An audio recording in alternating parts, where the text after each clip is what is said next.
My lovely, lovely, lovely imps, how are you doing today? Joey Ravioli, Baphomet, Gayfesh, Evelyn, Half-Light, lot of apples, Jessica Metal, Intentions Nasty, Put the Screw in the Tuna, Mucky Bucky, Token Brazilian, Xerox 13, Sir Axe, Aska, Esther, Spitfire, Bennett for the Potato, Doom Potato, Hungry Clover, Ducky Lucy Hayes, Palm Dad, Spots 97, Roomy Red, Proud Platypus, Twos, Little Morphine Annie, Punk Corpse, Keita B. Fox, Good for Gabby, Lee Harvey, Moss, Mother of Mudkips, Espen M, Leanne Scott, Olivia Bean, Sunny Joe, Lil Lily, Another Bored Person, Olivia Bean, Lock Butt Draws, Tilly Miller, Eddie Spencer, Movement, Lucy again lurking in the YouTube chat, Mustard,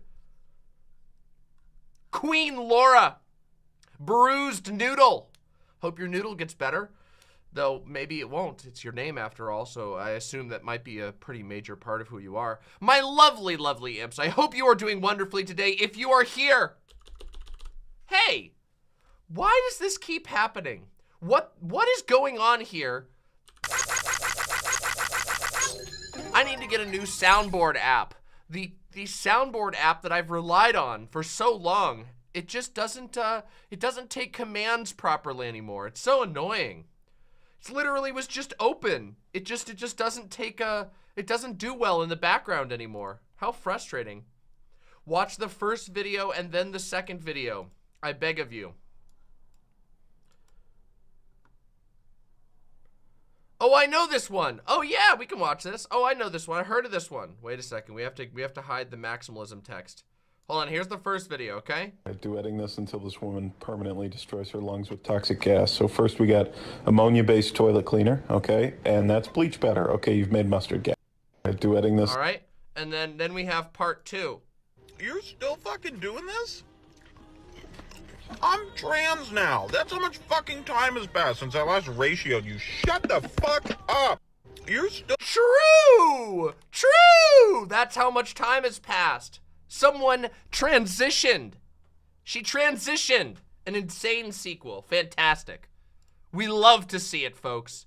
We absolutely love to see it here. We love to see people transition.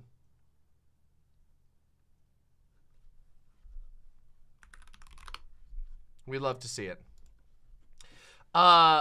Yes, don't mix ammonia and bleach. And in fact, you should be very careful mixing any sort of cleaners of any type. You should be very, very careful with that. Hold on, I need to adjust something just a tiny bit.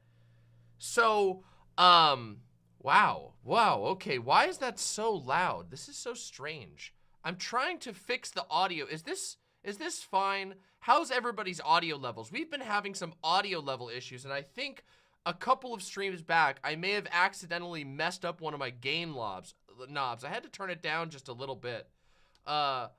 If you all who listen on, like, ideally, I want it to sound good on, like, a normal YouTube level. I don't want people to have to crank me up to 10 gajillion.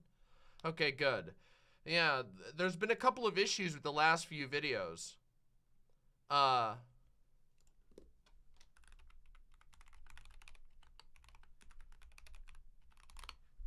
yeah, okay, so hopefully that's better. I had to crank those knobs around a little bit. That's the downside of, you know, having physical technology, but the upside is that it actually works. See, digital soundboards, which we all have to use at some point or another, they introduce all manner of complication. You would think, oh, well, it's all on the computer, so that makes it easy, but that's just simply not true. It's just not how it works. Not even a little, not even a tiny bit. It's just not how it goes. It's a tiny bit quiet, but maybe it's just me. Okay, I'm gonna test one more thing. Okay, ready? Bazinga. Damn, the bazinga's way too loud. Why is the bazinga so friggin' loud? There's the problem. Bazinga. Oh, it's still too loud. Bazinga. There we go. All right, let's test some of the other sounds. That's pretty loud. We gotta crank that down just a tiny bit. Bazinga. Oh my God, I made it! Okay, that one's a little loud too, but that's okay if it's a little bit louder. Okay, that one doesn't have anything. That's my wife you're talking about! Okay. Woo! That one is crunchy. That one's gotta go down. Oh, that one glitched out and was way too loud. Also too loud. Okay, so I see what happens. I see what happens. My source is that I made it the fuck up.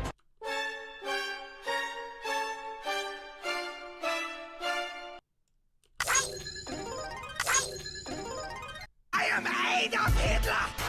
We're good. We're good. No more ear raping.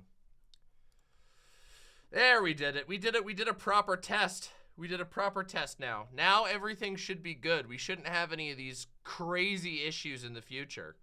Yeah, apparently all of the like internal volume levels got reset for my soundboard, which just convinces me even more that I need to move to a, I didn't need my eardrums. Well, you know, it's just a risk of watching a live stream. These are live productions, baby.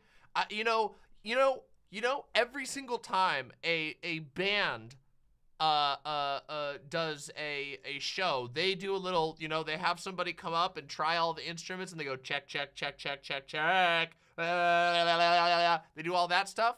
I gotta do that too once in a while, but you guys don't have to see it every single stream. You only have to see it every once in a great while, okay? By the way, press the like button. You should be pressing the like button right now. Pressing the like button is a really good idea because it helps this stream grow, which is consequently and interestingly the first topic of the day. I wanted to give my most loyal imps, the loveliest imps, the imps that love hanging out in hell, a little bit of an update because let me just say, things have been going pretty good. Remember how last stream I mentioned that we've been having a accelerated sub growth? Well, guess what? That has only continued. Since the last stream alone, we have gained well over 100 subs in just like the last 2 days. We are just about to blast through 22,000, which means this channel is popping off. And if we can keep this acceleration going, if we keep sharing this show, liking the show, pressing the comments, all the easy peasy stuff, the easy stuff. I don't even care about, I mean, I do care about the donations, but I don't even care about the donations, but I do care about the donations, but I don't care about the donations. The easy stuff, the free stuff. If we get that stuff going on every video, this channel is gonna blow the hell up. And I gotta be honest, we got all these channels exploding lately. We got Little Joel. Little Joel is lapping us. How is that possible? Okay, I know why. It's because Joel is very talented. And also, he's just really, really good at the short format. And everybody likes short videos right now. But hey, it doesn't matter. There's different types of content for different folks. So this channel should be blowing up too. He's tiny. We're big. It's okay though. Lucius says, they said not doing debate panels would kill the channel. Who said that? Only a fool would say that. We have only grown since we left the debate space. In fact, I am quite firm in my belief that the debate space was actively holding back the growth of this channel. When in the very early days of debate, there was room for growth because we met new people and there were actually connections being made. There was an atmosphere of bridge building, even if it was over contentious, you know, topics and whatever. But we're not in that space anymore. We just aren't. A lot of apples. Thank you very, very much. Mr. Krabs has got 60-second clips of a song. It's the Oompa Loompas. He employs Oompa Loompas. Or sorry, I have to say it like he says it, Oompa Loompas. Have you ever noticed that? That Big Joel? This is a call out, okay? This is a call out to Little Joel, okay? Why do you say Oompa Loompas? That's not how their name is supposed to be. It's clearly Oompa Loompa. What's going on with the Oompa Loompas? What's going on with this, like, mistreating their sovereign language? So not only do you disregard them as slave labor, or wait, did he regard them as slave labor, or did he disregard them as slave labor? I don't remember anymore. But he calls them Oompa Loompas. What the hell's with that? What the hell's with that, Little Joel? Mr. Krabs, I'll check out your clip in a little bit. But also, a lot of apples. Thank you again for another gifted sub. My goodness, we have a couple of things. Oh yeah, Eddie Spencer says, look at channels like Cherry, trying to get beef with Vosh. Okay, some of you may know, I have had many conversations in the past with, well, maybe not many. I've had a handful of conversations with this individual named Cherry, okay? Go easy on Cherry, okay? Don't go hard on Cherry, okay? Not because they're not, like, really rude to other people. They are. I mean, keep in mind that, they were describing me and my partners as zoophiles because my partner's name is Doe, and my partner identifies very strongly with cute little critters, as like an aesthetic and as a way of expressing oneself. You know, but let's put that aside. Just don't go too hard on Cherry, okay? What's a proper way of putting this? Some boats just don't have all their sails open at all times, okay? And that's okay, all right? It's okay for some people to be sailing with no sails, perhaps, just to sort of be drifting along to whichever direction the wind or the waves, I guess in this case, blow them. Yeah, some people are just going off, you know, not all the way, not all the way full sail, okay? Let's put it that way. Yes, Cherry, the person who was describing Vosh as a terrorist because he warns people of the transgenocide. Yes. Like I said, remember, okay? Not all boats have their sails open at all times, okay? That's the way I'm going to put it, all right? Some people get the 64 pack of Crayolas, and some people are working with a half-empty bucket of Rose Arts, and some people put most of the crayons up their nose before they got the assignment from the teacher to draw. Okay? There you go. Yeah. Yep. Yeah.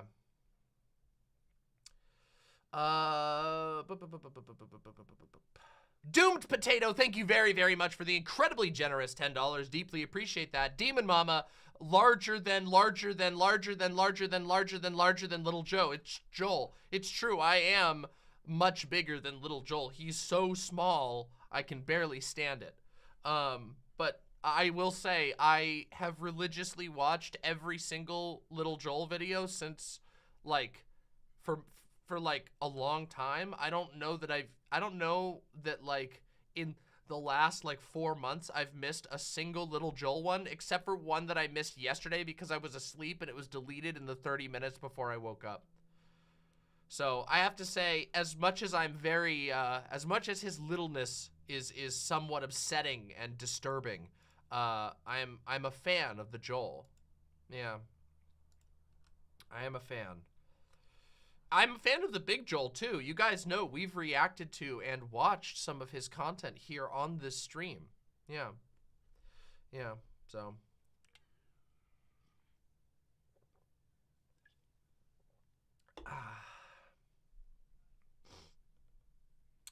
Anyway. What was I gonna talk? Oh, yeah, we have to do a Star Wars review today. We have to talk about a Star Wars review, because guess what, everybody? I have officially finished watching the original trilogy of Star Wars. So we're going to do a one of my iconic and amazing Star Wars reviews. And then we're going to and then we're going to talk about some stuff, because I have some life advice to give out to the younguns in chat. There's been a bunch of posts going around where it's like, people who lived through their 20s, which is kind of a weird way to open things, but they're like, people who survived their 20s, what are some things that you genuinely wish people told you? So I'm going to do one of those videos, because some of you motherfuckers need some help, I think. And I think I can probably help you in a couple of ways. So I'm going to do one of those. Then we're going to talk about a couple of assorted political issues very short, and then we're going to play Cult of the Lamb. Now, for those of you here who've never been here for a Cult of the Lamb stream, you should stick around. This is likely to be the final Cult of the Lamb stream. And the reason why I say that is because we only have a handful of people left to recruit into the cult. That's right. We have been slowly and surely recruiting people into the cult. This is a buy-in cult.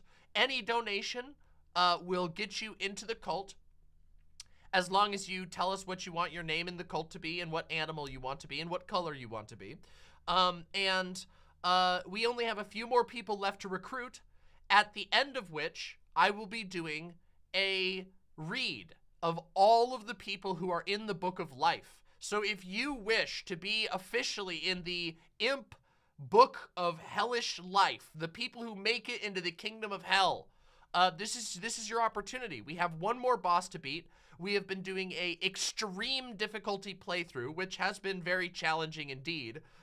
It's been a while since our last stream of this for life reasons. I've been crazy busy. I haven't done a gaming stream in forever. And then afterwards, we're going to decide on a new game to play. And I have a couple of options for what we might be playing on stream. I want to do some gaming streams for a while because I don't have any travel planned for the future. Gaming streams are really fun, and I love gaming, and I love talking about gaming. And every time we do a gaming stream, people love the channel more because gaming is awesome. So I've been thinking of a couple of games, and once we defeat the final boss of Cult of the Lamb, we will be moving on to a new game, and it will be a wonderful experience. So, some people are saying Fortnite. I have been playing Fortnite, that's true. I've been enjoying Fortnite a lot. Yes, the new Resident Evil 4 remake is a top contender. In fact, I feel like that's probably going to be the one that we go with just because people are so excited about it and it's so much fun. But yeah, Risk of Rain 2. Oh, I love Risk of Rain 2. Splatoon 3, but oh, if I do Splatoon, then I have to change my whole setup because I need to plug a switch into the... That makes it so much more complicated, you know? It makes it so much more complicated. Cult of the Lamb looks interesting, so I haven't seen much gameplay, so I'll stick around for that. I think you'll like it. It's a it's a chill game. It's hard on extreme difficulty, but it is not hard on normal difficulty. If you play the game on normal difficulty, it's a very casual game, and it's not a very stressful game. It is an adorable game. The graphics are incredible. It just oozes style. But yeah. Chat trying to get her to play Zoomer games. Look, you guys need to understand, when it comes to video games, you Zoomers don't have anything on me. You say Zoomer games. You want to know something? Let me just tell you something, you fucking children, okay? You children, okay? I was a founder of Fortnite, okay? I was in the alpha of Minecraft, okay? My power is beyond your compare. What you call a Zoomer game, I call Generation 30 of my gaming life, okay? I've been around playing all of them, okay? You think that they're your territory, but they're not. I easily go in and play all of these games. There's no Zoomer games to me. I was born and raised on gaming, and that's never gonna change. Yes, in fact, K-Prime says, Demon Mama is old enough to remember when people cared about Save the World in Fortnite. I cared about Save the World in Fortnite. I loved Save the World, okay? Save the World was amazing. I'm so frustrated that they stopped. I don't even know if they even have released any content for Save the World. Save the World is so much fun. Oh God, it was so good. Anyway. Did I play TF2? I did, although I will say that Fawn, my partner, is a much, much bigger TF2 head than I. I played TF2 a lot back in the day, but it was never like my primary game. Let me think of what I was playing at the time that people were most into TF2. When people were most into TF2, I was into the Halo games. So like, I was an Xbox gamer when everybody was super into TF2. I just played more Halo games and stuff like that. How many hours does Fawn have? Oh my god. Let's go find out. Let's go look. Let's find out what Fawn has in TF2. Wait, hold on.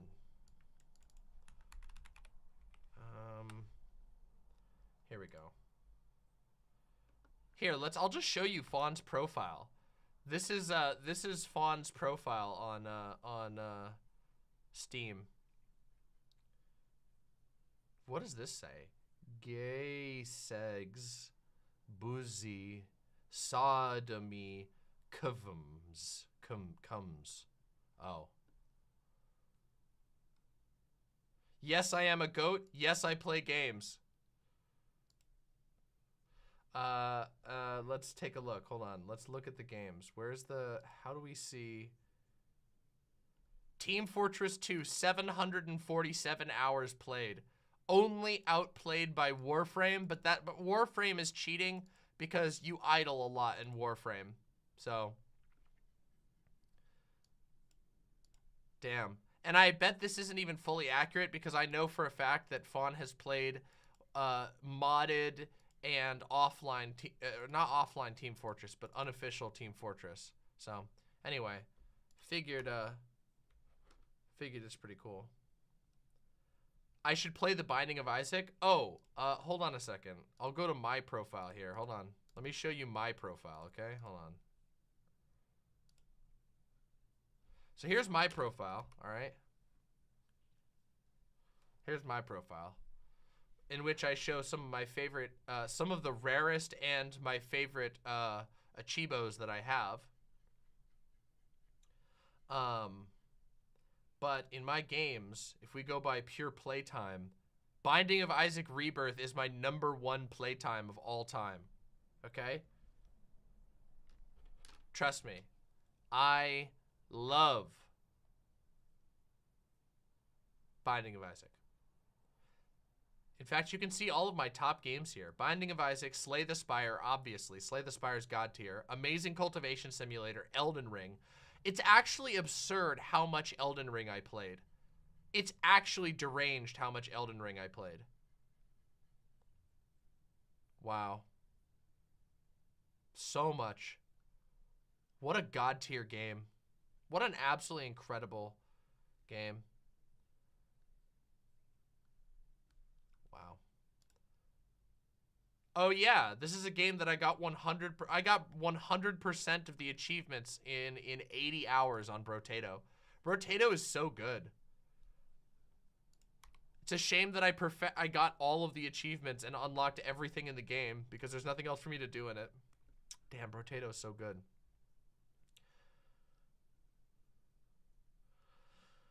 What a great game. I'm really close to getting all of the achievements in Jedi Fallen Order. Maybe I should just go back and get them all.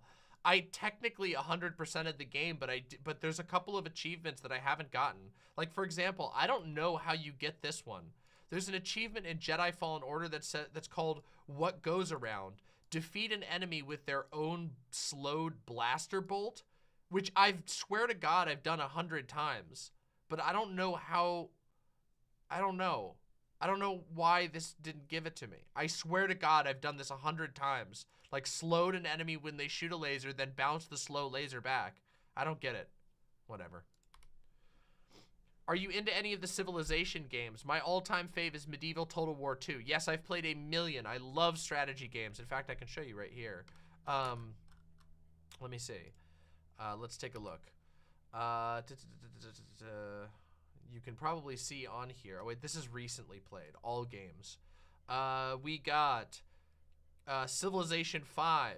We got Total War Warhammer 2. Total War Warhammer 3. I know if we go down... Oh, some of these are going to be games that I played off of Steam. That's the problem. But, yeah. Anyway. I love Civilization. The problem is that I tend to play, I've tended to play Civilization games off Steam. I don't really exactly remember why that's the case. Probably because I was doing some pretty heavy modding, and yeah. But anyway, have I played Turbo Overkill? No, I don't think so. I don't think so. Into the Breach is a really good game. It is. It's a fun game. I haven't played it that much. I don't remember why. I don't remember why I haven't played it as much, but whatever. So, okay, hold on a second. Hold on a second, everybody.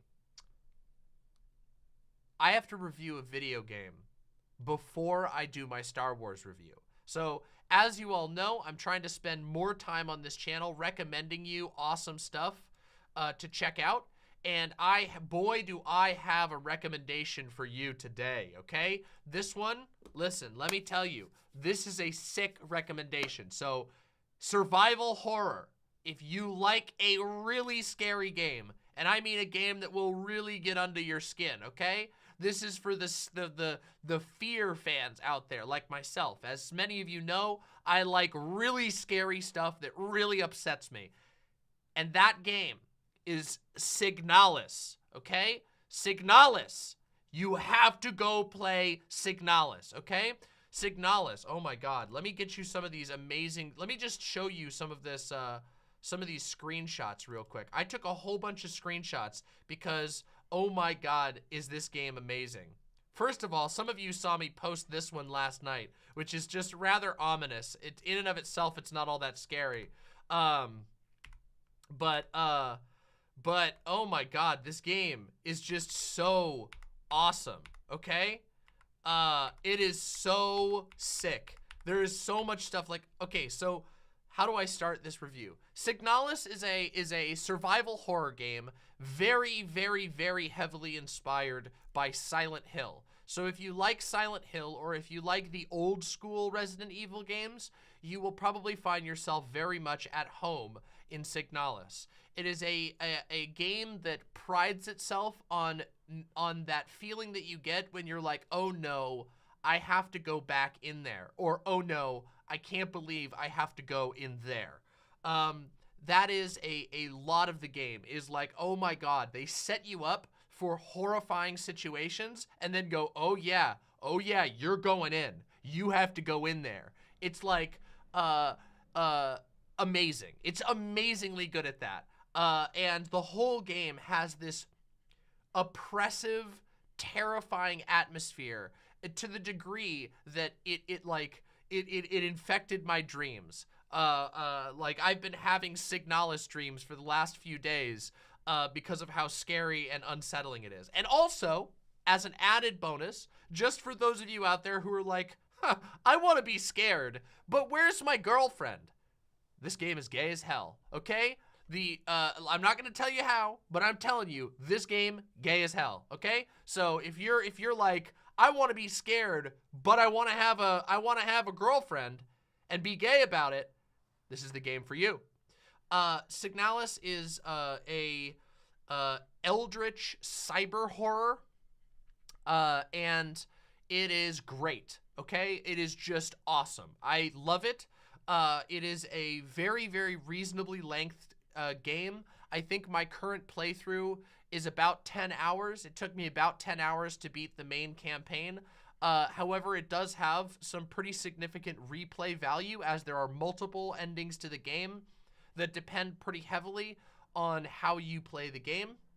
I am at the very tail end of the game, so I have a little bit more to beat, but I love this game.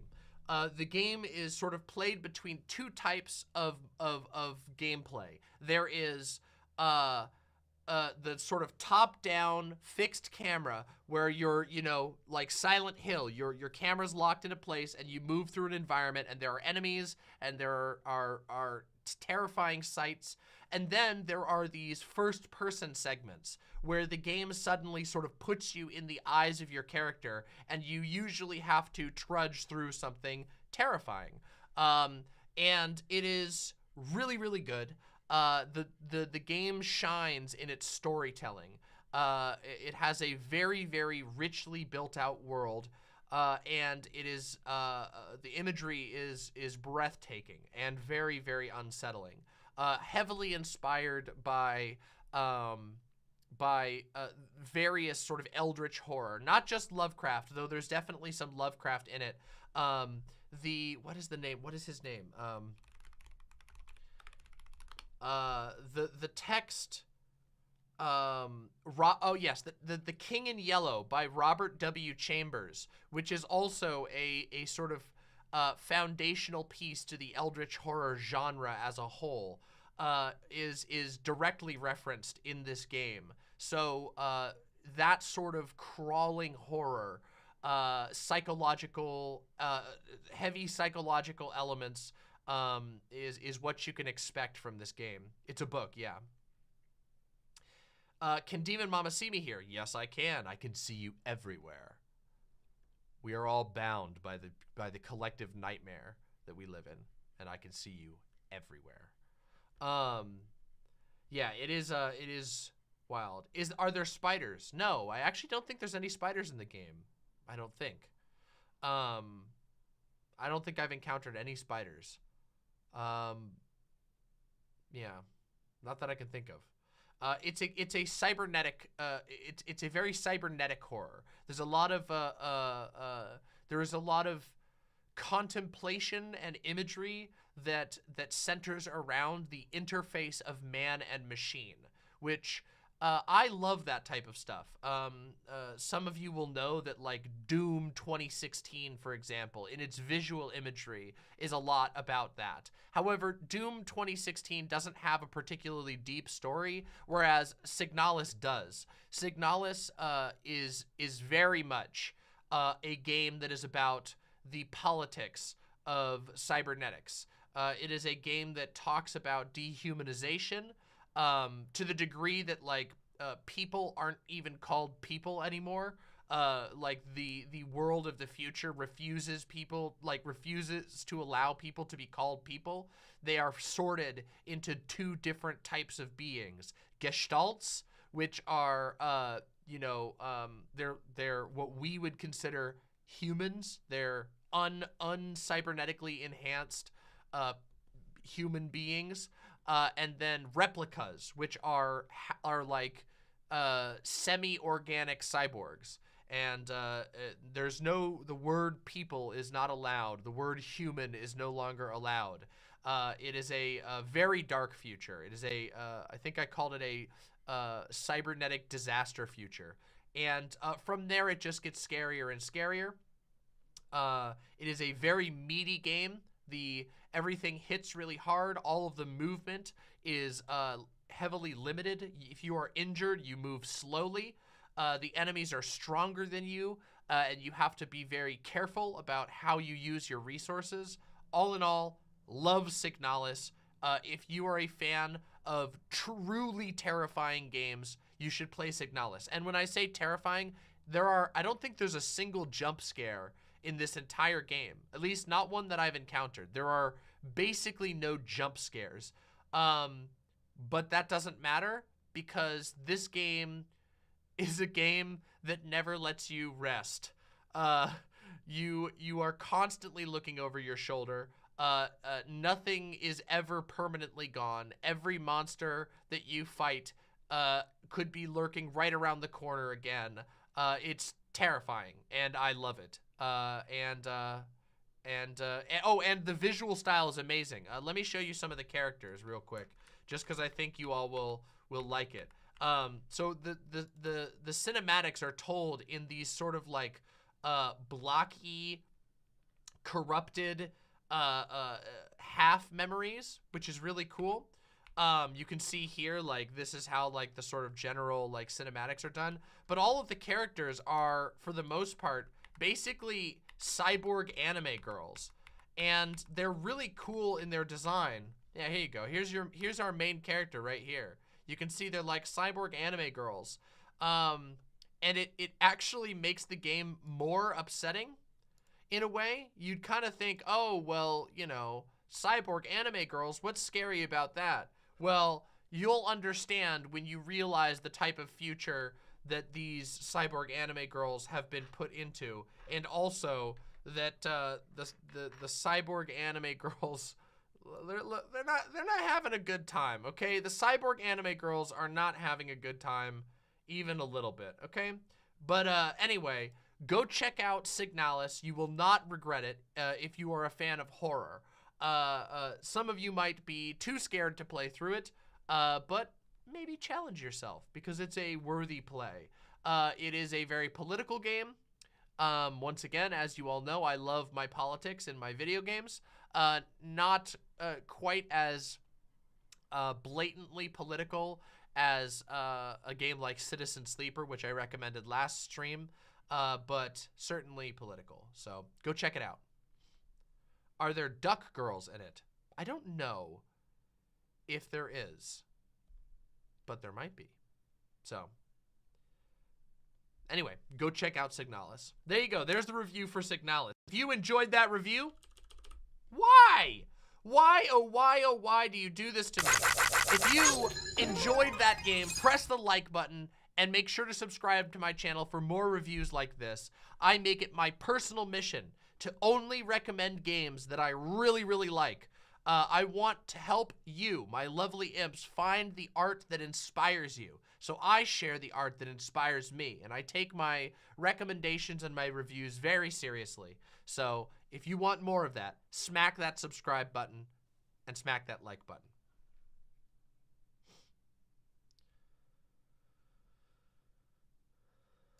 Andrew Kowalski, thank you very, very much for the subscription. Deeply appreciate that. Thank you for supporting the show. Also, Darth Vegan. Hey, Demon Mama, love the streams. Has Happy Healthy Vegan replied back? And please do more Conspiracy Mama. Have you played the Chronicon ARPG? I have not played the Chronicon ARPG. I have not heard back from Happy Healthy Vegan. We tried to set something up and it didn't work out, and then we just haven't followed up. So we'll have to follow up again. We'll see what we can do. But thank you very much for supporting the show. Captain Eve with the $5. Have this in honor of the Soy Wars review. Oh, okay. Everybody likes to. Oh, what's this? Palpatine-based God. Let's find out. Pay the price for your lack of faith. Wait, but that's actually what happens. Wait, that's actually what happens in Star Wars Rise of Skywalker.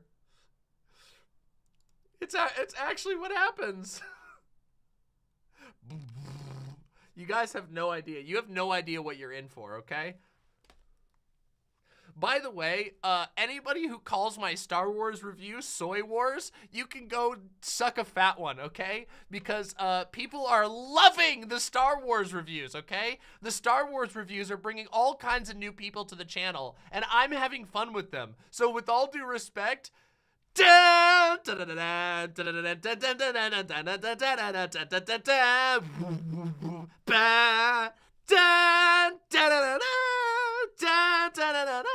anyway, there you go.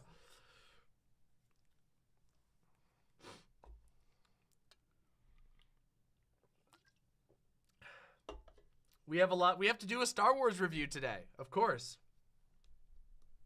We're gonna talk about that next here in just a second. Oh, cool, it's a Star Wars video. Wait, why is she talking about communism? Just wait till we get to the Andor review. Oh, you have no idea what's coming for you. Do any of your partners like Star Wars too? Yes. Doe really likes Star Wars, and Doe has been super excited to be doing the Star Wars arc with me, and Fawn likes Star Wars reasonably well, though, you know, Fawn is a gamer and likes to game more than watch movies, so. I'll never forget that Demon Mama doesn't like Grogu. Listen, my reason for not liking Grogu is not because of Grogu, okay? It's because of the actions of the Walt Disney Corporation, which has ensured that the Baby Yoda Grogu doll is burned into my retinas. It is inescapable. I've told the story where I was driving out to a ranch to buy animal food for my dog and for the birds in my yard, and on the way back from the ranch there was a vendor on a street corner that had a bunch of Baby Yoda balloons. I'm like, I can't even get away from it out in the middle of nowhere. Even when you're driving out to a ranch, you find the Baby Yoda has found you. It's like being pursued. It's like the movie It Follows, but it's Baby Yoda instead. Every time you look over your shoulder, there's a Baby Yoda there. It's just messed up. It's just messed up. Bennifer the Potato says, at the end, you should do a tier list of all the things you covered. That's already the plan.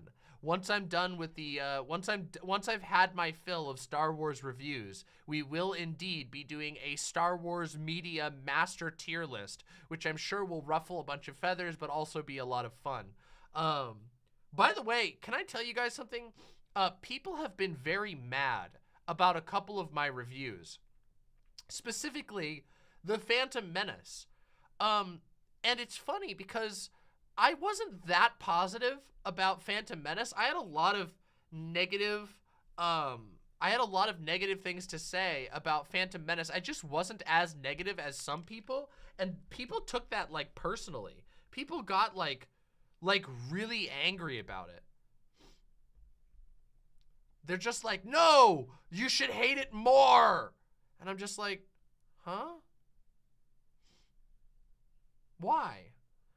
The Phantom Menace isn't the worst movie ever. It's not a good movie. Don't get me wrong. Like, I mean, I did say in my thumbnail that it was pretty good, but that was mostly to get eyes on it. I like I said, it was much better than people gave it credit for. But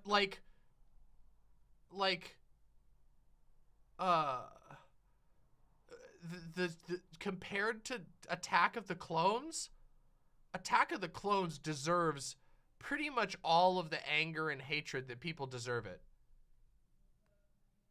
Gayfesh says, when I ran my Star Trek review blog, I got an angry email from someone upset that I didn't just basically do the Plinkett review for Star Trek Generations. Yikes. Yikers. But it's okay. It's all good. Like, I'm not, like, super mad because nobody's been, like, super toxic about it, but people have been frustrated that I said essentially anything good about The Phantom Menace. But the truth is, The Phantom Menace is fine. It's fine. It has problems, and most of those problems are with the script. But it's not as bad as some people make it out to be. And it's certainly not as bad as Attack of the Clones. And of course, Revenge of the Sith is better than Phantom Menace, but not by much.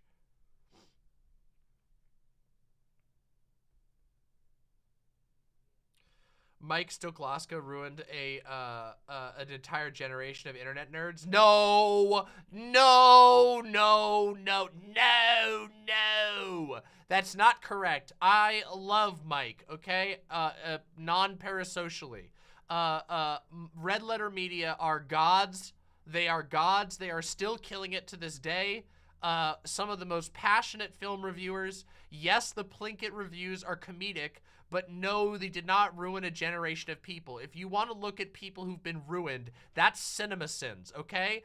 CinemaSins is the only review channel that truly ruined anyone's mind, and that's because CinemaSins is such drivel. Like, their reviews are so brain dead that it's impossible to come to any other conclusion that this does damage to your mind. Mike Stokloska, even though some of his Plinkett reviews I think do over exaggerate, that is not a sin, okay? It's not a sin to be a comedic reviewer. In fact, I love his comedic reviews, even when I don't always agree with them. Like, for example, I just recently watched his review of The Phantom Menace, and I think he was way too harsh to it overall. But it's also hilarious, and he brings up some really good points. There are like 20 movie-themed YouTube channels that just regurgitate Plinkett stuff. Yeah, but that's gonna happen no matter what. That happens to everybody. It's just how people do it. There are always going to be imitators to people who do something great. Like, I mean, think about how many movies I mean, hell, Star Wars alone. Think of how many movies just tried to make Star Wars again because they liked Star Wars. It's just something that happens. Sometimes people will imitate something that was influential to them, and they don't manage to do a good job making it its own thing. Also, children make things on YouTube, like an 18-year-old just out of high school who's like, I'm gonna make a YouTube channel where I review videos, and all they've seen is the Angry Video Game Nerd, the Nostalgia Critic, and Red Letter Media. You know, they could do worse, is what I'm trying to say. They could be imitating somebody else. Yeah. In an early YMS video, Adam openly admits he's cribbing his broad format from Red Letter Media. Well, keep in mind, Red Letter Media weren't the first to do it either. Red Letter Media aren't the first people to do movie reviews. Like, the Red Letter Media, what Red Letter Media brought to the table is an incredible dynamic. Mike, Jay, Rich, especially those core three, Mike, Rich, and Jay, have like unbelievable chemistry. They just keep things going. They can keep each other going for such a long time. They're really, really good at it. And of course, the people that they bring in, Josh and Tim, I think is one of the other ones named. I always forget one of their names. The guy with the big beard. I always forget his name. But they're all really good as well. So they have a really good dynamic. And also, they're just funny people. Jay is a really, really skilled editor. So his, like, the way that he does jokes in the Red Letter Media videos with editing jokes are fantastic. He's really good at it. So all I'm saying is, this is a long way to say you could do worse than Plinkett and Red Letter Media. Yeah. Everyone who watched the Nostalgia Critics Wall review dies instantly. Okay, I will say that is one of the worst reviews I've ever laid eyes on. But it is pretty bad. All right, it's pretty bad. Gayfesh says, a feature-length review of a movie done by a fictional character was basically unheard of when the Plinkett reviews dropped. That was pretty revolutionary. Was it? Maybe you're right. I mean, I feel like there have been long format ones. Maybe for YouTube, you're right. Maybe. I'd have to look a little deeper. I feel like there were other people that were doing that. Like, I mean, hell, when did Mystery Science Theater is a little different, but when did they start?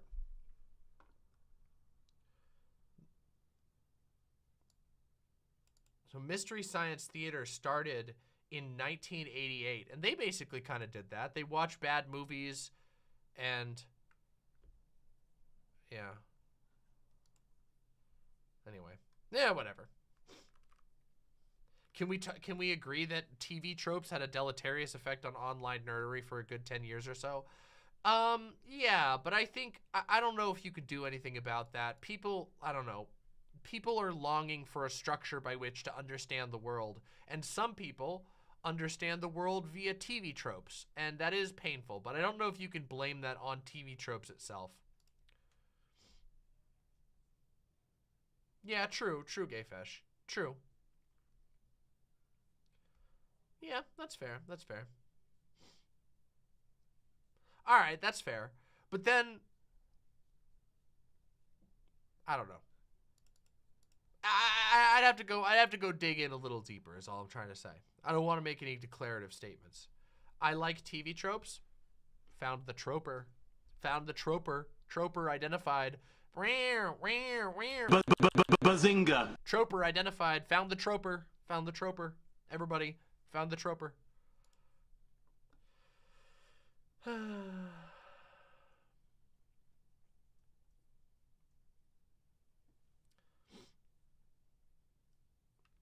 Oh, I gotta send this real quick.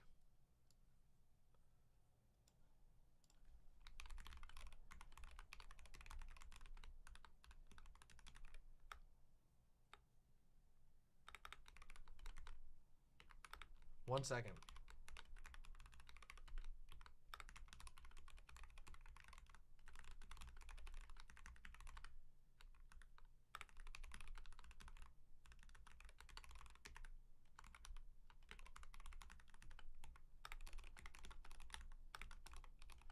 I just got another compliment. My thumbnails have been getting tons of compliments lately, and that makes me very happy because for those of you who don't know, who missed the announcement, we hired a new thumbnailer. WednesdayMinerva. Wednesday is our new thumbnailer, and many of you have taken great notice of her incredible talent.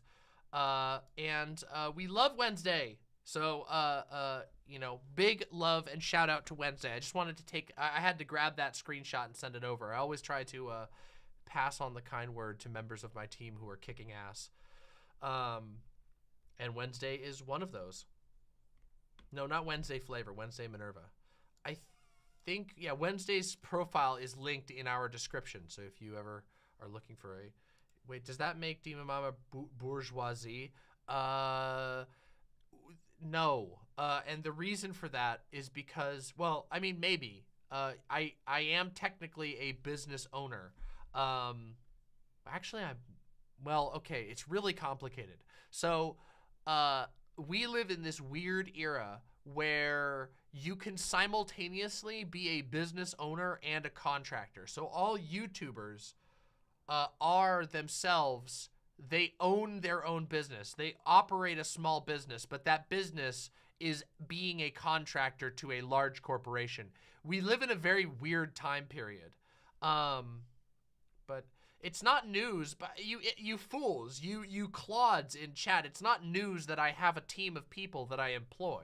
I have a whole team of people. I have an editor, Danny, who's pog as hell. I have a lead mod, Silent, who's pog as hell. I have a thumbnailer, Wednesday, who's pog as hell. I have a shorts editor, who's pog as hell.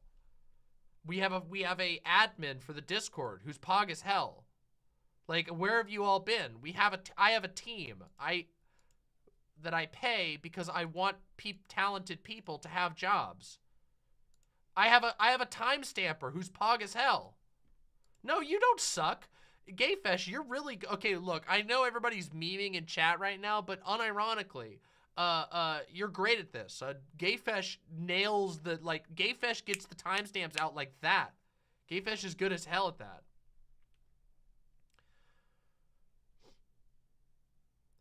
Yeah, technically speaking, contractors in general are treated as business owners. Yes, because you own a business and that business is your body. Unironically, that's how contracting works. When you're a contractor, you do business as your own body. It's the most insane shit in the world, by the way. God, it's terrible. It's messed up, okay? So... yeah, sure. If you want to call me bourgeois, you have permission to attempt to cut my head off. When the revolution comes, if you believe in that sort of thing. Good news is the revolution is never coming, so good luck with that, assholes.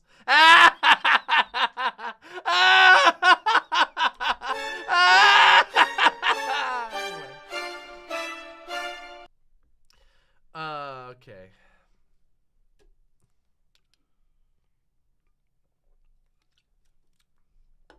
Anyway, all right, everybody, my lovely, lovely imps, it is time for the long-awaited review of The Empire Strikes Back. That's right, The Empire Strikes Back, a absolutely incredible Star Wars film that we have to talk a whole bunch about. I kind of let the cat out of the bag right away because I do love The Empire Strikes Back. It's been a million years since I've seen it, but let me tell you, I have a lot to say about The Empire Strikes Back. So, if you are ready for the most amazing Star Wars reviews, the most amazing media reviews that you've ever seen coming straight from the depths of hell, smack that like button and press subscribe because we're about to jump in.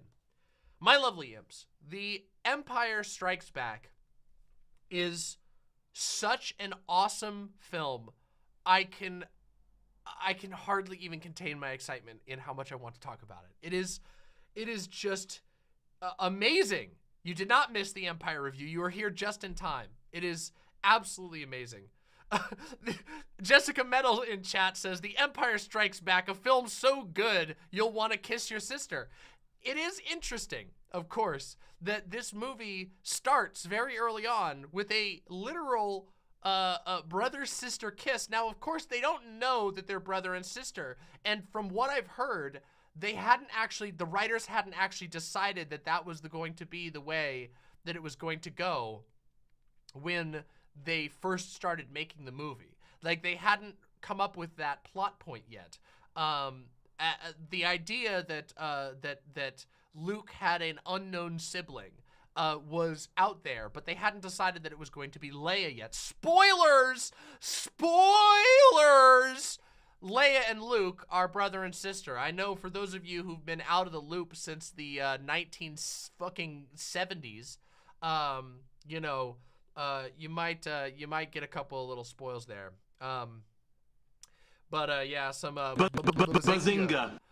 No, okay, so let's talk about the movie outside of the incestuous kiss at the very beginning, which, you know, they never talk about that again, by the way. It's really funny. Like, for the rest of the series, they just never talk about the fact that that happened. And I think it's because, like, it's in the context of the film, it's because Leia is trying to make Han Solo jealous. You know, at the beginning of the movie, they're being all catty to each other. Han Solo's like, hey, you like me, don't you? But Leia's like, no, I don't like you, you're gross. Because she's a princess, and he's a scruffy nerf herder. And that's just a bad mix, you know? Except, I guess it is a bad mix. I don't know. Later on, they kind of mess it up, and they say that they were a bad couple, but they're the couple of the original trilogy. That's the... You know, Han, he gets the princess because he becomes brave and a good guy and stops being a scruffy nerf herder. Luke and Leia don't have a lot of scenes together in Return of the Jedi. Yeah, they do. Yes, they do. They have a lot of scenes together in Return of the Jedi. We'll talk about that. We'll get there. Isn't Luke quite literally a herder? He's a moisture farmer, actually. He's not a herder. He's a moisture farmer. Let's get things right, okay? Jesus. Anyway, the Empire Strikes Back is such a fun movie, first of all, because it goes, like, it decides to go to some of the most diverse environments in the entire Star Wars series all in one film. The movie starts in space, then it immediately goes to Hoth, which is a frozen ice planet, and then it goes to Dagobah, a jungle swamp planet, and then it goes to Cloud City on Bespin, which is a gas giant where there is no land on this planet. They're just or at least the land is not inhabitable in any way. It's all floating cities. It's wild, okay? That movie, it does Star Wars the best. It's concentrated Star Wars. It's the thing that literally set what people came to expect from Star Wars, which is, wow, alien environments. Wow, cool aliens. Look at all of the diversity that you can encounter in this huge galaxy. And for that reason, Empire Strikes Back has this perpetual sense of adventure around it. Throughout the entire movie, there is just this feeling that you're on an exciting adventure. More so even than A New Hope, in my opinion. Where A New Hope, it has all of the sort of like story arcs of you're going on an adventure. But the adventure hasn't really fully started yet in A New Hope. A lot of A New Hope takes place on starships. It's like in ships, so you see the interior of ships, whereas that is not true at all for Empire Strikes Back. In fact, the opening sort of tension of Empire Strikes Back is not a battle. It's not a whole, there's a little bit of tension with the Empire because of the droids that are scanning and everything, and that's why they're out there. That's the driving force for why they're out in the cold, but it's an adventure movie. The temperature is getting cold. Luke got attacked by a scary piece of wildlife. They have to, you know, their animals are dying. They're tauntauns, which are basically like snow ostrich horses. Oh no, the tauntaun passed out from the cold. How are we going to survive? How are we going to stay warm and not get eaten in the wild world of Hoth? And it's such a cool way to start it. And it's just like, I don't know, it's amazing. It adds this, it adds the adventure that it sells the message of the first movie, where or the promise of the first movie, actually, not the message. The promise of the first movie is like, Luke is going on an adventure. He's going to become a Jedi Knight. And sure enough, bam, right away, you have adventures. And I want to contrast this real quick to a movie I reviewed a little bit ago, which is Attack of the Clones. In the prequel trilogy, The Phantom Menace sets up Anakin Skywalker as he's going to become a Jedi. Basically the same arc that we have seen Luke embark on. There's parallels there. Obviously, Anakin is literally Luke's father. Spoilers! But if you notice, in Attack of the Clones, the only actual adventure part that you see, you don't actually see. You just hear them talking about it. Obi-Wan and Anakin are in an elevator, and they're like, remember that time you fell into the squawk nest? And it's like, yes, I remember the time I saved your butt out of the squawk nest, and those pesky wargle gargles were almost about to eat you. And a nest of gundocks. Yeah, whatever. I don't remember what they're called. And it's like, it's almost like a parody of Empire Strikes Back, because Empire opens up with nothing, like very little to do with the Star Wars universe, or not the universe, so the overall arc. There's not much Empire going on. They're out there looking for Imperial droids, maybe, but the real danger, the real threat is the adventure at hand. The sun is going down. It's getting cold. There's a monster that knocked you off your horse. Your horse passed out. How are you going to survive and get back to the people that you loved? And it just works really, really well. And it starts the movie off on a relatable tension. Not everyone in the world has had an experience by which they have been hunted by a dark Sith knight who flies a scary ship and wields a lightsaber. But basically everyone at some point in their life has been in some kind of spooky situation that has to do with the natural world. Whether it's, oh, I was camping and my fire went out and now it's really cold and it's raining and we have to, and now we have to deal with that, or, oh no, there's been a storm and our basement is flooding. These are very, they're cranked up to 11, obviously, but they're very relatable, and it's an awesome way to start the film. And then immediately after that, it goes into one of the coolest battles that has ever been in Star Wars, ever. Okay? And again, I'm going to contrast this to the middle movie of the prequel trilogy, Attack of the Clones, where I explicitly critiqued that prequel movie for having the most boring fights and battles that you can imagine. The battle on Hoth against the Empire is so exciting. It's so... You're so on the ground. Everything is very visceral. You've got Luke in his little speeder flying between the legs of the giant AT-ATs. You've got close-ups of all the troops being like, oh, we gotta get to the cover. Quick, jump into the trenches. Pew-pew. They're all poking out, and then there's those weird little satellite things that are shooting lasers.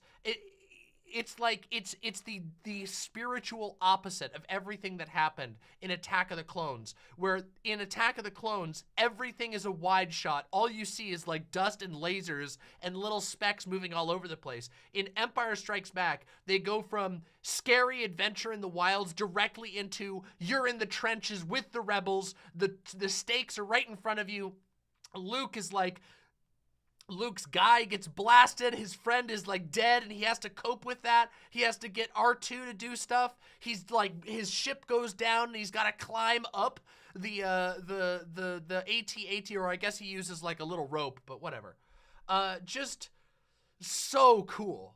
Just so cool. And everything, the style is amazing. The snow troopers with their scary looking white masks, blending in and just seeming to pop out of nowhere with their laser guns. The intimidating AT-AT designs where they move all janky, but they have this weight to them. They have like multiple shots of people getting crunched by the AT-AT. Just an amazing level of style and flex that it just, you can never forget it. When I was a kid, I remember being totally enraptured by the battle on Hoth. The whole Hoth sequence just was like burned into my memory as a kid as just like one of the most exciting things I'd ever seen on a TV set ever. It blew my mind. I was just like, how does it, wow. And even to this day, when I think about the Battle of Hoth, I still think of it as one of the most exciting, fantasy battles that I can think of. And then of course you've got the premise is of course that the rebels know it's a lost fight, that they can't save their base. All that they're hoping to do is get enough people to escape. They're sending off, they're evacuating. They're literally, all their troops are running into the ships so they can get one through at a time each time that little ion cannon knocks out the blockade shields. Amazing setup, amazing special effects, just incredible style on all of the designs, and it follows so well with the establishment of stakes from the first major scene or the first major sequence of the film, where they're trying to survive in the hostile conditions. You get this idea that like it's truly a miserable battlefield, because the first part of the movie is you understanding just how bad it is on Hoth. Like, also, of course, there's an incredible attention to detail. Everybody's face is covered in ice. They're all red. Chewbacca's covered in snow, and he's got, like, icicles hanging off of him. Just amazing. Just what an incredible attention to detail and love that went into the opening of Empire Strikes Back. And of course, after that, you move into the rest of the story, which again, like, I'm trying to remember now. Is there another battle? I don't even think there's another real battle. There's no other big battle in that movie. The big battle happens on Hoth, and then after that, you go into Dagobah, which is in most movies, people tend to think that like the training montage, I mean, they do them as a montage usually because training sequences often come off as, well, let's be honest, a little bit boring. But in Empire Strikes Back, not really at all. To be completely honest, Dagobah is exciting, partially because it's such a sudden transition from a completely barren ice planet to the richest jungle planet that we've ever seen in the series so far. But also, there's like a creepy swamp monster. Luke is immediately in danger. His ship has sunk. You think that R2's gonna die, and then he doesn't. And you're like, oh, thank God. Then he meets this tiny gremlin. And of course, Yoda in the original trilogy is the best version of Yoda that has ever existed. I kind of hate prequel trilogy Yoda, because he's so not wise in any way. In the prequel trilogy, Yoda just comes off as kind of a dick. Like, he's just always like, oh, you're not as smart as a child. Amazing. The brain of a child is. And it's just like, bro, what's your problem? And he never really gives you any major insights. But in Empire Strikes Back, the time that Luke spends with Yoda is Yoda like actively training him. He's making him do exercises. He's making him run around with him on his back. He's testing his personality. from the very moment that Yoda arrives, Yoda is like being annoying, and he's trying to see if he can upset Luke. He's trying to get into Luke's head to figure out what Luke's personality is. Is he going to be quick to anger? Is he going to be cruel? Is he going to be greedy? And you really get the feel that Yoda is a wise 890-year-old dude, or whatever, however old he is at that time.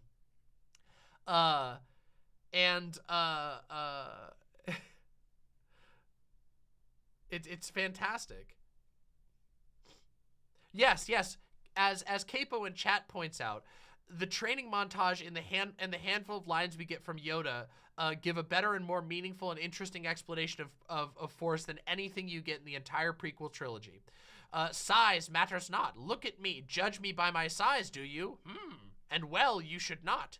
For my ally is the Force, and a powerful ally it is. Yeah, he goes in and he actually explains what the Force is. That the Force is the connective tissue of the universe, that what binds all living things together.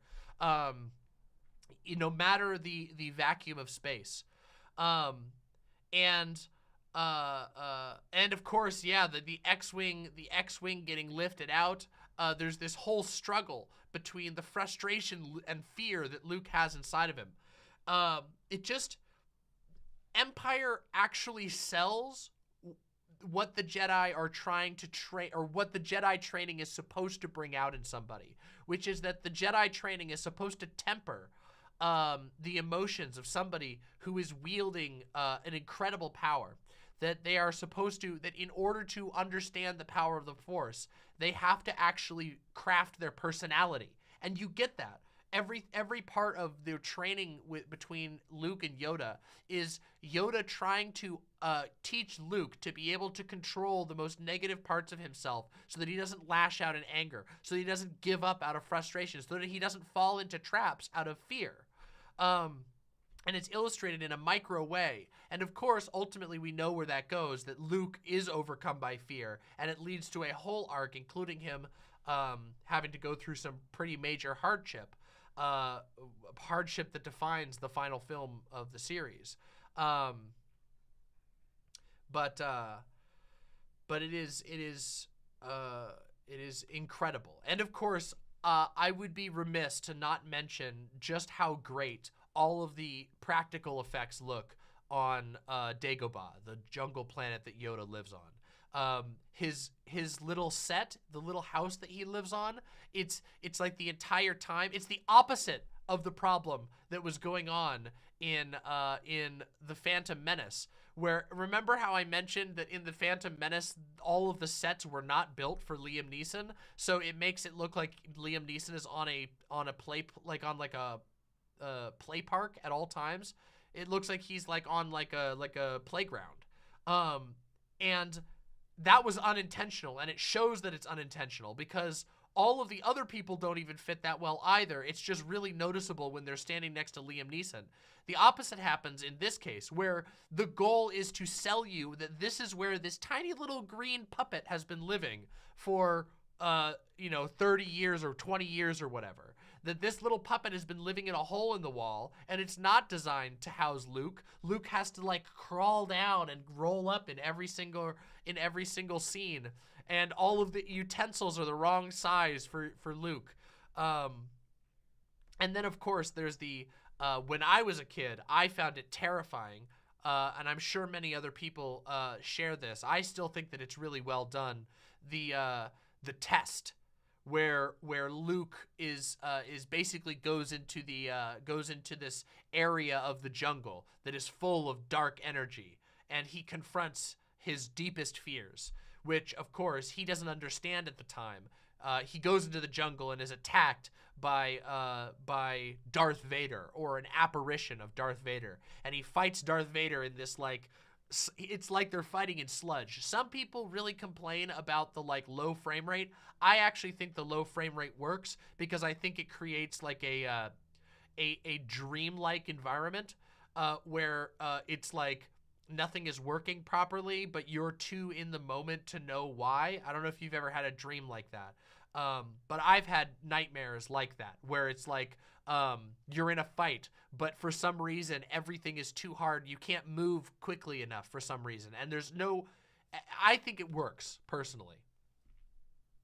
And he does the fight, and then he hits Darth Vader in the face, only to see, of course, that his own face is inside the helmet, and you know, the obvious, you know, message being that Luke's greatest fear, his deepest concern is that that he will be like his father, that he will fall to the dark side and hurt the people that he loves, that he'll betray his friends, you know, and then he went to fight Vader anyway. But keep in mind, mesmerized, that is part of his arc. He wasn't able to learn from it yet. He wasn't, that's the whole thing. And he suffers as a result of that decision because he's being set up. And Yoda was trying to teach him that, hey, this is a trap. You're being lured in by your own fears. And of course, that leads to him actually putting his friends in more danger. Now, thankfully, because he's a heroic character, he doesn't fall to the dark side. He doesn't become completely compromised, but he does end up hurting his friends more as a result of his decision, in multiple ways, all the way through. And I don't want to do spoilers for the movie I haven't reviewed yet, for Return of the Jedi. But in Return of the Jedi, one of the recurring elements is that Vader can sense him wherever he is. And he's not powerful enough in the Force to fully resist the Emperor. So the Emperor can see where he's going. And that puts him and his friends in danger. It literally results in the death of a lot of people, because he's not prepared enough. He's basically walking around broadcasting where he is at all times because he doesn't know how to control his own presence in the Force. And yeah, so that, I think that it works really, really well. And I think that it actually does have a really great plot throughput, where, you know, what defines Luke is not that he made a mistake, but how he reacted to his mistake, that he learns that, that he did let himself fall to a trick, and he learns to become more wise over time. Yeah. So many themes that the sequels threw away. We're not going to talk about the sequels yet, but we will soon. You guys, I'm telling you, you can't wait until I do my sequels reviews. Those ones are going to make a lot of people happy because I have a lot of things to. I have a lot of critiques of the sequels, but we'll get there when we get there. Okay. Let's talk about the end of Empire Strikes Back.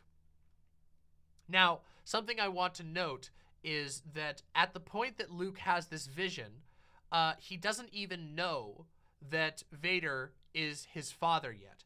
But he has been warned that people do fall to the dark side. So his fear, of course, is that he will become eclipsed by his own flaws.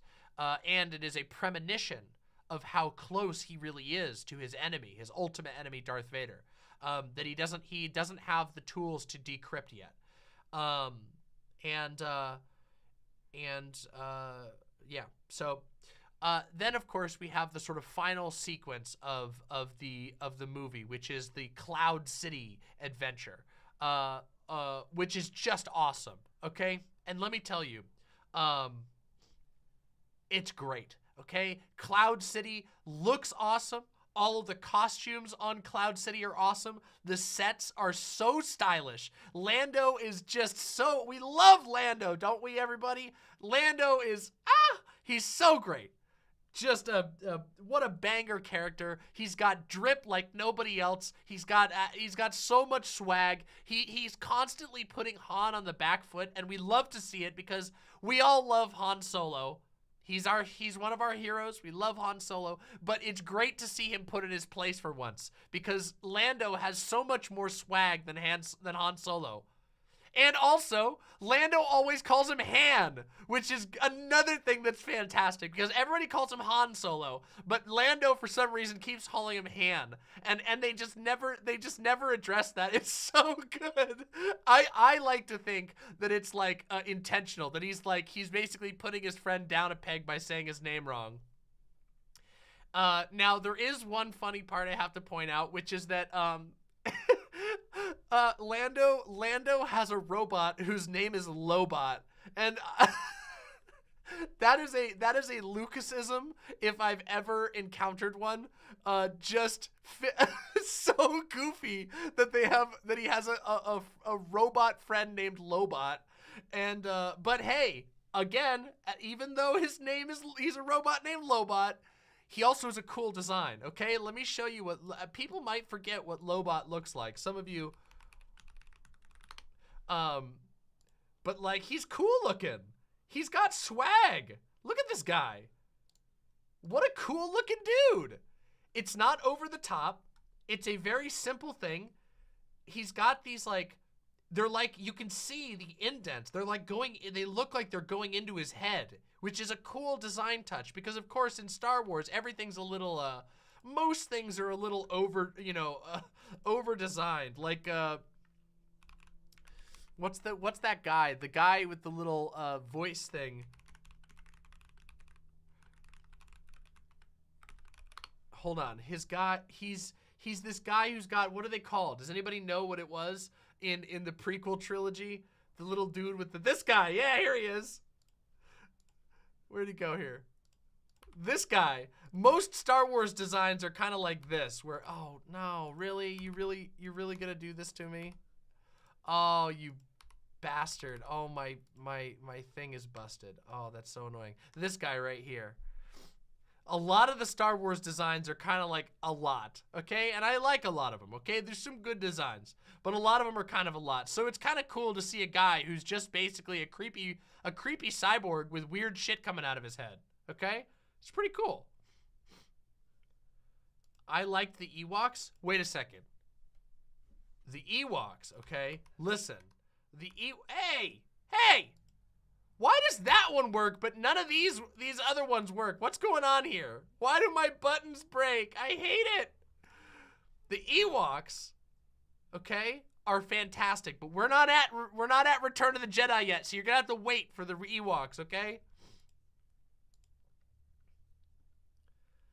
Listen, I'm sorry, but the Ewoks are great, okay? Anybody who shits on the Ewoks is gonna have to face my wrath, and you'll understand why soon enough. Anyway, the final sequence of Empire Strikes Back is, of course, awesome. There's intrigue, there's tight hallway laser scenes with explosions and sparks flying everywhere. The set design is amazing. For some reason, they're like, they take Han Solo and they're gonna stuff him into carbonite, and they do it in the most terrifying room that you could possibly imagine. The set that they designed where they put things in carbonite, it looks like the most evil place on Earth, which, cool. Rule of cool applies here. I don't know why the mining room would be so terrifying, but maybe mining is just that evil. After all, it is explicitly stated that Lando is basically running a slave mining operation as a legitimate business, which maybe there's some commentary going on there. Maybe they're trying to say that, hey, Lando, your fancy city has a dark heart in the center of it. And I like that. I think that's acceptable. Oh yes, and of course, the famous line between Leia and Han, where Leia says, "I love you," and he responds, "I know," which is just iconic. Of course, a bold choice, but perfectly in line with Han Solo's character. And the confrontation with Vader, which the confrontation with Vader it's thematically perfect. Remember how I mentioned that, like, Luke suffers because of his decision to stop his training early?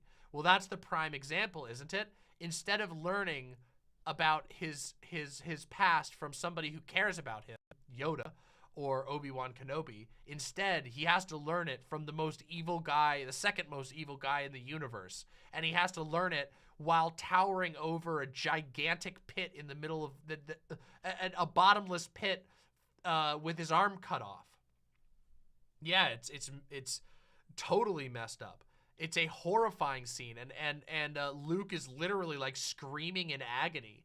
It's he pays the price for being so careless, and his heart is in the right place. He wants to save his friends, but the whole point is that Yoda is trying to teach him that his first instinct is not always the correct instinct. That that you can become manipulated if you only trust your fear. If you only trust your anger, if you only trust your hatred, you will become misled. And this is the sort of thematic conclusion of that not only does he lose a hand, but that he finds about his past in the most traumatic way that you can imagine. Oh, and of course, yes, Uncle Gumbald, how could I forget? The music. The score for Empire Strikes Back is the most standout of the entire Star Wars trilogy. It is just incredible from beginning to end. Perfectly matches the swells and the valleys of action and contemplation throughout the film. The score done by, of course, John Williams was phenomenal. It's just awesome. John Williams is the GOAT, and of course, it is the first film that we hear the Imperial March. Dun dun dun dun dun dun dun dun. That's the first movie. A lot of people don't know that that's where it first appears. It appears first in Empire Strikes Back. Incredible. Just every moment of the movie is like pristinely tuned to just have this music that just carries you throughout the entire film. Empire Strikes Back is a phenomenal film. There is just no ifs, ands, or buts about it. It is an adventurous, exciting, compelling. It's exciting from the beginning of the movie to the end of the movie. It drips swag, okay? Just costumes, sets, special effects, camera work, lighting. Every single aspect of this film is just tuned to make for this just amazing experience. And I love it. I absolutely love the movie. Yeah. Oh, also, they give Vader a moment to shine. In the first movie, you kind of get this. I mentioned this in my A New Hope review. That in the first movie, you kind of get the idea that that Vader is really whipped. Not so much in this movie. In this film, Vader is constantly pushing people around. He's wielding his anger and his hate a lot in this movie. And he wins. Vader wins. The Empire truly does strike back in The Empire Strikes Back. He captures all of his opponents. He wounds the only other Jedi the only other known Jedi in the entire world. He successfully lures Luke out of his Jedi training, and he also gets to see that Luke is totally unprepared and set up for him to be tempted by the dark side. Just amazing all across the board. Also, something really funny that I want to point out is how much of a random chance it was that Boba Fett was relevant at all. Some of you will so at the beginning of Empire Strikes Back, Darth Vader hires a bunch of bounty hunters, and all of those bounty hunters, they've tried to like make them stick. There's one named Bosk. He's like a lizard. There's a robot named like IG-88 or something. He's like a creepy looking robot that looks like a tower, and he has red eyes. He's actually pretty cool looking design. And then there's Boba Fett. But just so that we're clear, Boba Fett doesn't do anything. He doesn't do anything in the entire movie except for like fire like 2 laser blasts. Almost the entire film, he's just standing there. Boba Fett is a character that became beloved purely because how cool his outfit is. That's it. Just on swag factor. Nothing else. He tracks down the Falcon barely. He barely does anything. He just looks cool. Most of the movie is just him just dripping out. He's literally just standing there like dun, dun, dun, dun, dun, dun, dun. He's just voguing for the camera. That's all he's got, okay? And no spoilers, but I hate to tell you that might carry on in the future. No spoilers, okay? Yeah. Oh yeah, K-Prime points out Captain Phasma in the sequel trilogy did more than Boba. Literally, Captain Phasma, another character that they tried to sell entirely on drip and didn't quite succeed on. For those who don't know, I'll show you Captain Phasma. I know people aren't as aware of the new movies as the old ones, but let me show you what Captain Phasma looks like, okay? Why does this happen? Here we go. This is Captain Phasma, okay? Cool design. Definitely a very, very intimidating, like a customized stormtrooper. I love the design of Captain Phasma, but they try to do the Boba Fett thing and they just couldn't do it. Because Boba Fett just, he outdrips everybody. He just really does. Yep.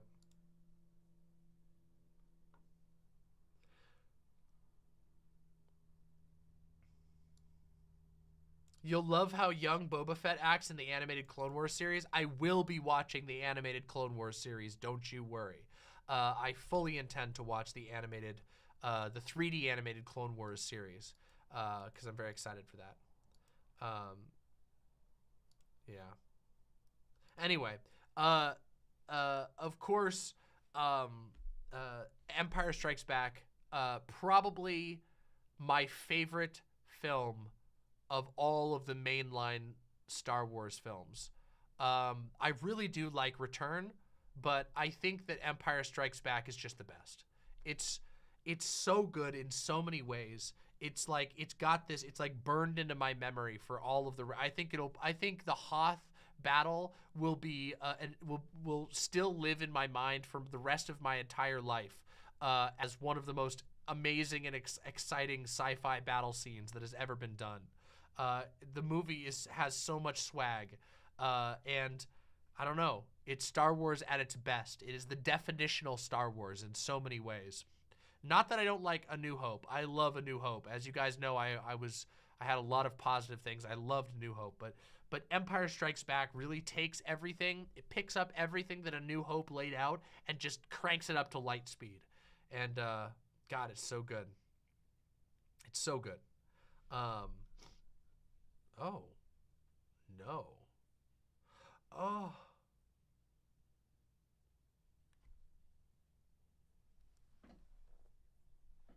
Well, we just had a bit of a skip there. Apologies about the lag there. Oh no. I should do a send-off once we get stable here. Oh no.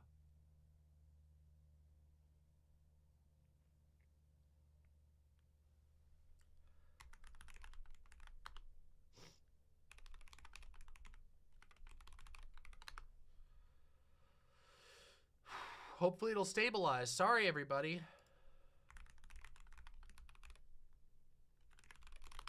Yeah, I don't know what's going on. Anyway, I should do... Well, it's still flying all over the place. Hold on, let me see what's going on.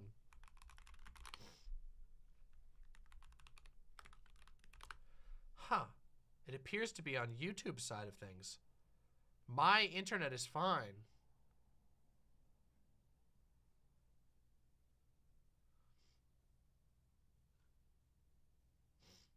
Yeah, my internet's fine.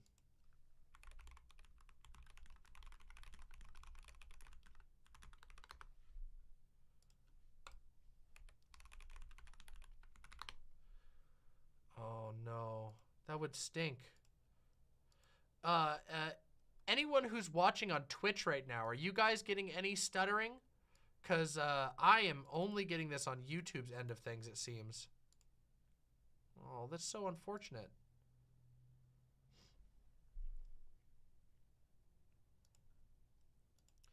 Oh my God. 19 seconds delay. I'll use the force, everybody. I don't know where YouTube's headquarters is. That sucks. It sucks. Well, we'll wait just a second. We'll wait just a second.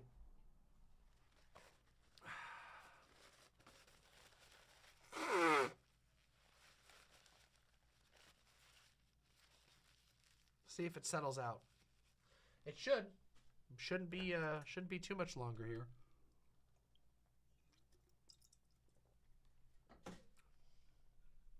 I'm seeing if anybody here is I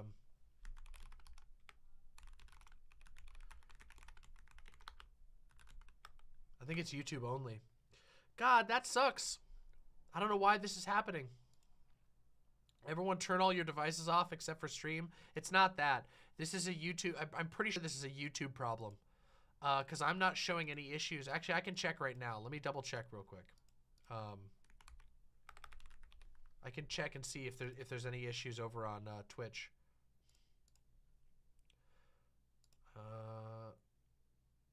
Stuttering on Twitch too. Okay, so maybe it's not. Maybe it could be both are lagging pretty bad. Oh, that's weird.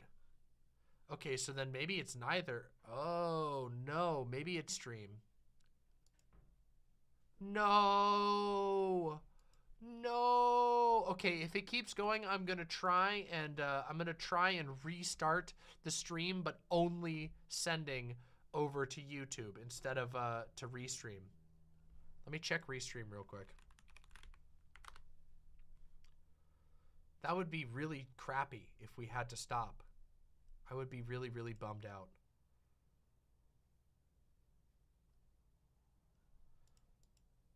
No, it's not showing here. Hold on, let me see. Restream seems to be fine. So then why would it be... Oh, no, there it goes. There it goes. Nope, it is showing here. It is showing on Restream too.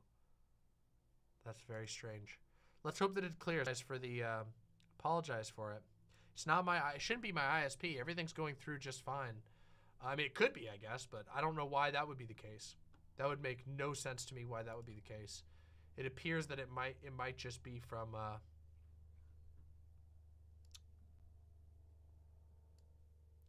Might just be through Restream, which would be really unfortunate if that was the case.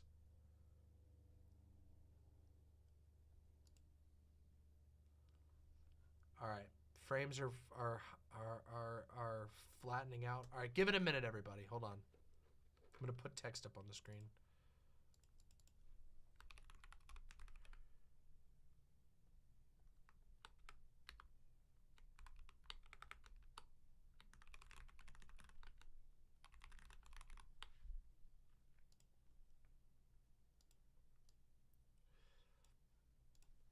We'll find out what I can do. Yeah, it's dying, but I don't know why. I do not know why. 1 second. Let me check one thing. Hold on.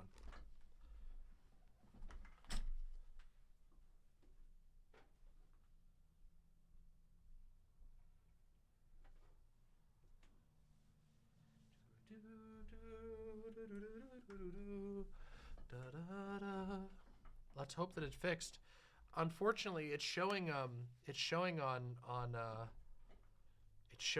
Restream that I'm having this issue, so it might just be something that I don't have any control over. I'm really wondering why this is happening. See if I can figure it out. Give me just a minute to try and work on this.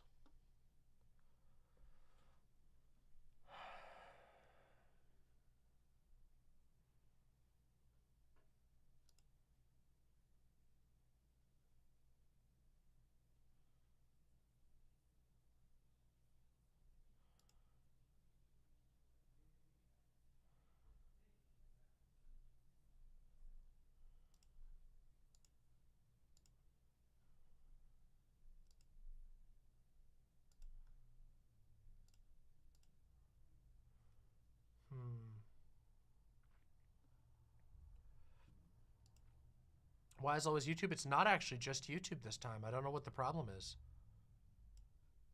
It's pretty frustrating. I want to figure it out, but it's dying hard.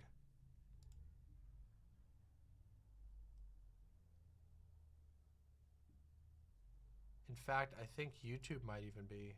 Yeah, both of these are having issues. Seems fine now. Well, I'm hoping it stabilizes. Now it's not loading whatsoever. Yeah, we'll see. Hold on. Give me a minute. I'm trying to solve this.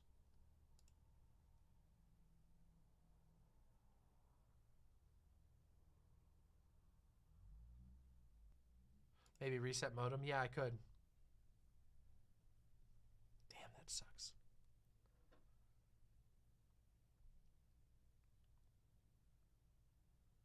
Anyway, real quick, just so that we have it. Hold on. Real quick, just so that we have it. I want to put this on at the end so that Danny can do this.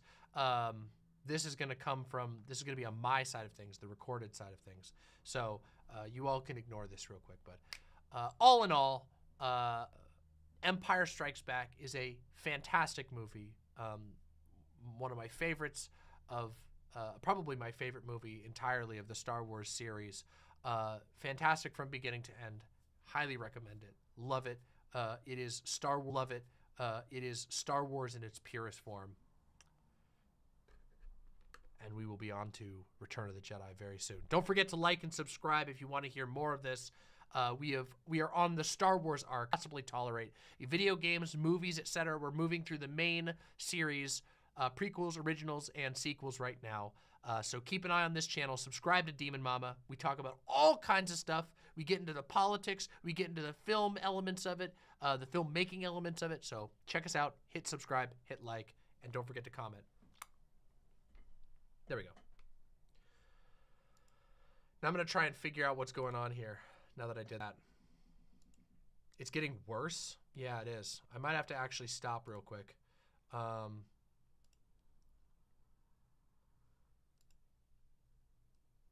Great shot, Mama. That was 1 in a million. Thank you. No data. Wow, this is wild. Okay, so here's what we're doing. I am going to restart stream.